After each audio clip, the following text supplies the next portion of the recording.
আসসালামু আলাইকুম দর্শক। হাইব্রিড জাতের পটল চাষ দেখতেছেন, লম্বা জাতের পটল। তো নিচের গুলো দেখতেছেন, যেগুলো হচ্ছে মাঝখানে যেটা সেটা হচ্ছে পটলে আসলে কি পরিমাণে ফুল জালি বা কুড়ি আসছে, এবং তার নিচে দেখতেছেন পটলের চারা। তো দেখতেছেন যে 3 নাম্বার যে ভিডিওটা, তো দেখতেছেন কত সুন্দর চারা, এগুলো প্রায় 1 ফিট করে লম্বা হয়ে গেছে, ঠিক আছে। তো এগুলা প্রায় 36 থেকে 37 দিন বয়সের এগুলা গাছ। তো দর্শক, এটা রোপণের এই চারাগুলো রোপণের মাত্র আপনারা 35 থেকে 40 দিন পর থেকে আপনার পটল ধরা শুরু করবে।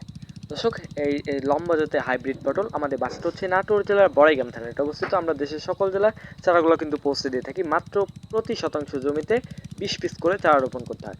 যারা পটল চাষ করতে যাচ্ছেন হাইব্রিড জাতের বাড়িওয়ান, এটা প্রতি বিঘায় 2 থেকে 3 লক্ষ টাকা আয় করা, লাভ করা সম্ভব। 1 বিঘা বা 33 শতাংশ জমি পটল চাষে।